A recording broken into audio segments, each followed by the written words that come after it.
అది కాదురా, అసలు నువ్వేం చేస్తున్నావు చెప్పవేంటి? అన్నయ్య వచ్చాక చెప్తానుగా. అంత రహస్యమా? మళ్ళీ ట్రబుల్స్లో పడుతున్నావేమో. చచ్చా అలాంటిదేం లేదు. ఈసారి నేను చాలా జాగ్రత్తగా ఉన్నాను. అర్థమవుతుంది. సాక్ష్యాలు చూపించారా? చూపించాను. ఏమన్నారు? ఆ కుమార్ని అసహించుకున్నారా? లేదు, నాపైన చిరాకు పడ్డారు. ఎందుకు? మీరు చూపించిన సాక్ష్యాలు సరిగా లేవా? సరిగ్గానే ఉన్నాయి. అదే సమయంలో కుమార్ కూడా వచ్చాడు. ఆదిత్య అతన్ని నిలదీశాడు. కుమార్ కూడా నిజం ఒప్పుకున్నాడు. అమ్మయ్య, దొంగ దొరికాడన్నమాట. బిజినెస్ కోసం అవసరం పడితే బావగారికి కూడా ఈ అప్పులో బాధ్యత ఉంది కదా? ఉంటుంది, కానీ నిజం చెప్పండి, 3 లక్షలు అప్పు చేయాల్సిన అవసరం ఏంటి? అది కాదు విజయ. నా దగ్గర మీరు ఏది దాచకండి. నా మీద ఒట్టేసి చెప్పండి. విజయ, అంతంత మాటలెందుకు? అన్నయ్య, నీకేదన్నా ప్రాబ్లం ఉంటే నాతో చెప్పు. నిన్ను నన్ను బాధ పెట్టే విషయం కాబట్టి ఇన్నాళ్ళు నీకు చెప్పలేదురా. అయినా తప్పదుగా. రేపు ఇది మనకే ప్రమాదంగా చెట్టుకుంటే అప్పుడు చెప్పనందుకు బాధపడాల్సి వస్తుంది. చెప్పు, ఏంటా సమస్య? మనకున్న సమస్యలోకెల్లా అతిపెద్ద సమస్య రవే కదా. రవికేమైంది? మొన్నే కదా ఓ సమస్య తీరుతుంది అంటే డబ్బు కూడా పంపాం. అయినా ప్రాబ్లం సాల్వ్ కాలేసరి కదా ఎటు దారి తీస్తుందోనని కంగారుగా ఉందిరా. అన్నయ్య, దయచేసి ఎప్పటికైనా వాడి గురించి పూర్తి వివరాలు చెప్పు. రవి ఎక్కడున్నాడు, ఏం చేస్తున్నాడు? కొన్ని అనుమానాలే తప్ప ఖచ్చితంగా చెప్పలేనవి. అయినా నీతో చెప్తాను. రవి కాకినాడలో ఉన్నాడు. అలాగా? అక్కడేం చేస్తున్నాడు? ఈ ఒక్క మాట నన్ను అడక్కు. నీ ధోరణి నాకేం అర్థం కావట్లేదు అన్నయ్య. అరే, అర్థం చేసుకోవాలని కూడా చూడకు. రవి ఏం చేస్తున్నాడో ఎందుకు చేస్తున్నాడో నాకు తెలుసు. అక్కడ వాడి తప్పుని నేను సపోర్ట్ చేయటం లేదు, కానీ కొన్ని అవకాశాలు వాడికి లేకుండా చేయడం కోసం డబ్బు ఖర్చు చేయాల్సి వస్తుంది. అన్నయ్య, నువ్వు వాడి తప్పుల్ని పెంచి పెదవి చేసి మన మెడకు కూడా చుట్టుకునేలా చేస్తావేమో అని నాకు భయంగా ఉంది. చంద్ర, నా గురించి నీకు పూర్తిగా తెలుసు, అయినా సందేహపడుతున్నావు. సరే, రవి కాకినాడలో ఏం చేస్తున్నాడో నువ్వు చెప్పకపోయినా నేను తెలుసుకుంటాను. అది ఇంకా ప్రమాదం. అనవసరంగా వాడిని రెచ్చగొట్టిన వాళ్ళం అవుతాం. అంటే? అదే, వాడిని మనం గమనిస్తున్నామని తెలిస్తే ఇంకా మూర్ఖంగా ప్రవర్తిస్తాడు. అప్పుడు ఇంకా తప్పులు చేస్తాడు. అయితే మనం ఇప్పుడు ఏం చేయాలి? అలా చూస్తూ ఊరుకోవాల్సిందేనా? వాడు ఏం చేసినా మౌనంగా ఉండాల్సిందేనా? కాదు, వాడి గొడవ నాకు వదిలేసి నువ్వు వ్యాపారం సక్రమంగా చేసే ఆలోచనలో ఉండు. అదే నాకు కావాల్సింది. నా మీద నీకేమాత్రం గౌరవం ఉన్నా ఈ విషయంలో నువ్వు కల్పించుకో. సరే, ఈ పరిస్థితులు నువ్వే చక్కదిద్దాలి. అంతకు మించి ఏమీ చేయలేం. వస్తానన్నయ్య.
సార్ సార్, ఆ ఫైల్స్ మీ బాబాయ్ గారు సార్, పర్సనల్. అయితే ఏంటి సార్, అందులో కొన్ని టెండర్స్ ఉన్నాయి సార్, చాలా కాన్ఫిడెన్షియల్, బయట పెడితే ప్రాబ్లం సార్. ఎవరికి చెప్తున్నావు? ఈ కంపెనీ ఎవరిది? బాబాయ్ ఒక్కడదేనా? ఆయన ఒక్కడదేనా? మాది కాదా? మేము మీ బాసులం కాదా? Get out. సార్, అది కాదు సార్. ఉద్యోగం ఊడిపోతుంది. నా విషయంలో జోక్యం చేసుకున్నా, నేనేం చేస్తున్నానో ఎవరికైనా చెప్పినా సాల్తీలు ఉండవు. Get out. నమస్తే సార్. సిద్ధు, ఎక్కడున్నావండి? ఏం లేదు బాబాయ్, కార్తీ నాకు ఫైల్ తీసుకురమ్మన్నాను. అతని ఫైల్ ముట్టుకోవడానికి భయపడుతున్నాడు, అందుకే నేను వచ్చాను. నేను అడిట్ అయిన ఫైల్ ఒకటి కావాలి బాబాయ్. గుడ్. కార్తీక్ సార్, సిద్ధుని చూసి నేర్చుకో.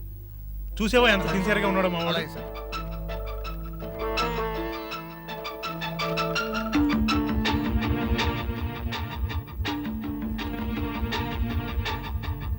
సిద్ధు, బాబాయ్. ఈ ఫైల్ తీసుకెళ్లి వెరిఫై చేసుకురా. సరే బాబాయ్, వస్తాను.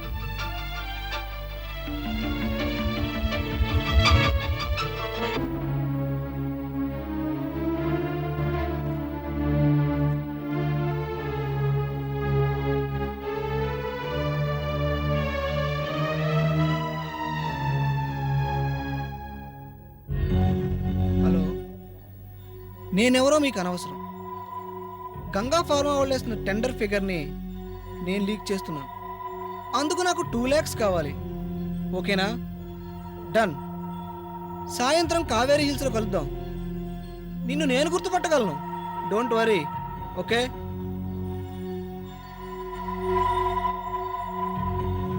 బాబాయ్, ఈ దెబ్బతో నీ పాపులారిటీ తగ్గుతుంది. అందరి దృష్టిలో నువ్వే కావాలని లీక్ చేస్తున్నావని, రాజకీయం ఆడుతున్నావని నేను క్రియేట్ చేస్తాను.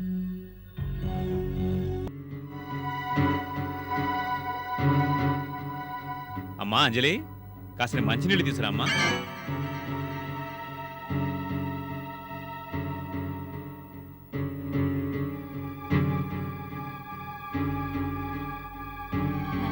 మంచినీళ్ళు. ఏమ్మా అంజలి లేదా? టిఫిన్ మింగుతోంది. అదేం మాట? పోనీ టిఫిన్ తింటోంది చాలా. అయినా మీకు సేవలు చేయడానికి అంజలి తప్ప మేం పనికిరావనన్నా? అలా అని ఎవరన్నారు? ఒకరనేదేంటి, మీరే. అమ్మా అంజలి కాఫీ, అమ్మా అంజలి టిఫిన్, అమ్మా అంజలి మంచినీళ్ళు, ఇలా ప్రతిదానికి ఆవిడగానే పిలుస్తారు కదా. ఈ రోజు ఏంటి ఇంత విచిత్రంగా మాట్లాడుతున్నావు? ఇందులో విచిత్రమే ఉంది నాన్నా. అదేమిటి, ఎప్పుడు ఇక్కడ గ్లాసు తీసి అక్కడ పెట్టేదానివి కాదు, ప్రతిదానికి అంజలినే చెయ్యాలని ఆర్డర్ చేసేదానివి. అలాంటిది నాకు సేవ చేయడానికి సిద్ధపడ్డావు. మరి విచిత్రంగాక ఏమిటిది? ఏదో కన్నతండ్రికి సేవలు చేయడంలో కూడా ఇన్నుంటాయని నాకేం తెలుసు. అలా అని కాదు, నువ్విలా నా గురించి పట్టించుకోవడం నాకు సంతోషమే. కానీ ఆ ప్రయత్నంలో నువ్వు అంజలిని నిందించటం బాధగా ఉంది. మీకు మా మాటలే వినపడతాయి గాని ఆవిడిగారు చేసే పనులు కనపడవు. ఆవిడిగారికి ఈ మధ్య మేమంటే బొత్తిగా గిట్టడం లేదు, చిరాకులు ప్రదర్శిస్తోంది. సరేలే, అవన్నీ మీ ఆడవాళ్ల గొడవలు, నా దగ్గర చెప్పకు. ఏది ఏమైనా ఒక్కటి మాత్రం చెప్పదలుచుకున్నాను. మన నోరు మంచిదైతే ఊరు మంచిదవుతుంది. ఇది నువ్వు జ్ఞాపకం పెట్టుకుంటే ముందు ముందు నీకే మంచిది. అంటే నా నోరు మంచిది కాదా? ఏయ్, ఏంటే నాన్నగారితో వాదన పెట్టుకుంటున్నావు? వెళ్ళు, లోపలికి వెళ్ళి పని చూసుకో. అందరూ నన్ననేవాళ్లే. మాట్లాడకుండా లోపలికి వెళ్ళు. నేను మీ నాన్నగారితో ముఖ్యమైన విషయం మాట్లాడాలి. వెళ్ళు. సరే.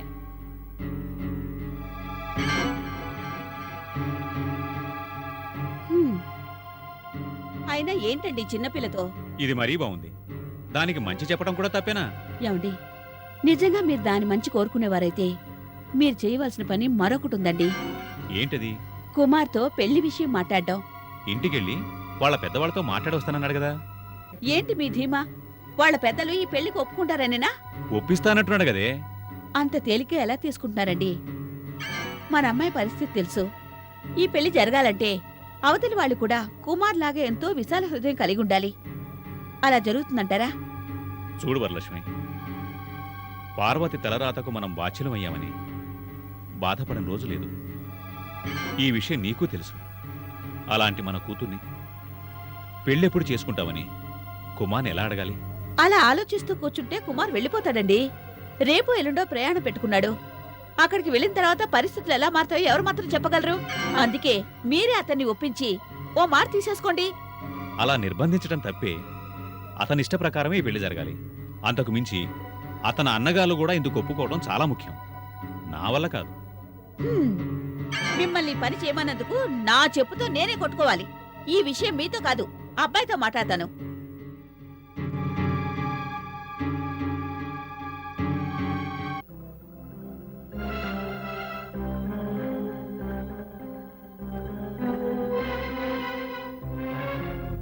ఒరే ఆదిత్య, ఏంటమ్మా? నీతో కొంచెం మాట్లాడాలిరా. చెప్పు. కుమార్ ఎప్పుడెళ్తున్నాడు ఊరికి? మొన్న చెప్పిన ప్రకారం అయితే రేపో ఎల్లుండో వెళ్తాడు. ఆ తర్వాత నేను అడగలేదు. ఓసారి కనుక్కుంటావా? ఏం బాగుంటుందమ్మా, నువ్వెప్పుడు వెళ్తున్నావు కుమార్ అని అడిగితే అసహ్యంగా ఉండదు? అబ్బా, నేను అడగమన్నది అది కాదురా, మరి అతని అభిప్రాయం. ఏ విషయంలో? అదేరా, మన పార్వతి విషయంలో. కుమార్ అక్కని పెళ్లి చేసుకుంటాడని అప్పుడెప్పుడో చెప్పాడన్నావుగా. అప్పుడెప్పుడో చెప్పాడనేసి నేను నీతో చెప్పడం కాదురా, నువ్వే అతను మాట అడుగు. ఏమని అడగమంటావు? మా పార్వతిని ఎప్పుడు పెళ్లి చేసుకుంటావు అని. అది చెప్పా కూడా అడిగితే పద్ధతిగా ఉండదు. అయినా అతని మీద నాకు పూర్తి నమ్మకం ఉంది. కుమార్ మాట తప్పే మనిషి కాదమ్మా. అలా అని తీసి పారేస్తే పార్వతి బతుకు బాగుపడుతుందా? అక్క కోసం మేమందరం కృషి చేస్తామమ్మా. అందులో మీరు సందేహపడాల్సిందేమీ లేదు. చూడ్నాయనా, కొన్ని వ్యవహారాలు తేలిక తీసి పారేయకూడదు. అబ్బాయికి నచ్చింది, మాట ఇచ్చేశాడు అంటే సరిపోదు. మరొకసారి కలపడంలో తప్పులేదుగా. సరే, అలాగే మాట్లాడతాను. దీని గురించి నువ్వేం దిగులు పడకు. మాట్లాడ్డ కదరా, మాట తీసుకోవడం ముఖ్యం. నువ్వనేది కూడా నిజం కాదేమోనమ్మా. ఎందుకంటే అతను తొందరపడి ఈ నిర్ణయానికి వచ్చాడో లేక ఇష్టపడి వచ్చాడో ఒక్కసారి కనుక్కుంటాను. అప్పుడు అతనేంటో, అతని మనసులో మాట ఏమిటో తెలుస్తుంది.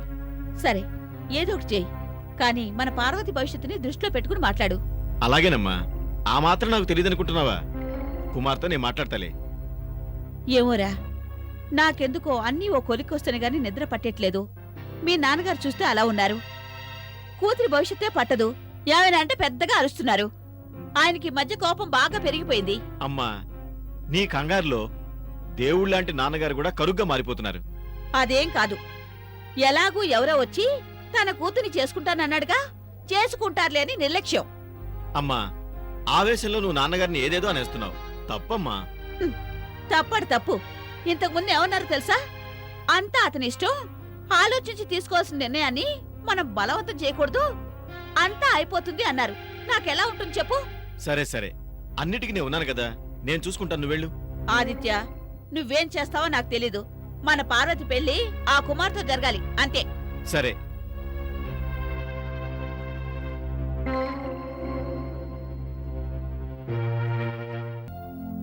అబ్బా, ఇలా ఎంత దూరం నడవాలి? ఈ మాత్రానికి అలసిపోయావా? మరి నాతో చివరి దాకా వస్తానన్నావు. ఆ రావడం వేరు, ఈ రావడం వేరు.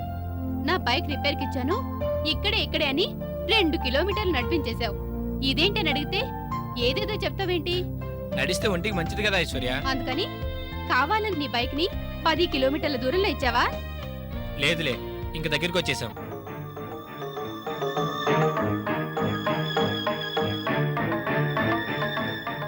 ఏంటి ఆగిపోయావు? నీ కాళ్ళు నొప్పులు పుడుతున్నాయా?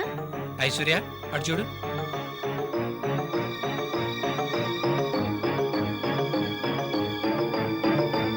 ఏముంది అక్కడ?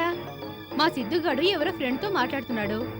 అది కదా ఐశ్వర్య, అతను గ్రీన్ ట్రీ ఫార్మా కంపెనీకి అసిస్టెంట్ మేనేజర్. ఆ కంపెనీకి మీ కంపెనీ మీదే గురి. మీ ప్రోడక్ట్ని ఎప్పటికప్పుడు దెబ్బ కొట్టాలని వాళ్ళు ఎప్పుడూ చూస్తూ ఉంటారు. అలాంటి శత్రువుతో మీ సిద్ధుకు ఫ్రెండ్షిప్ ఏంటి? ఐశ్వర్య,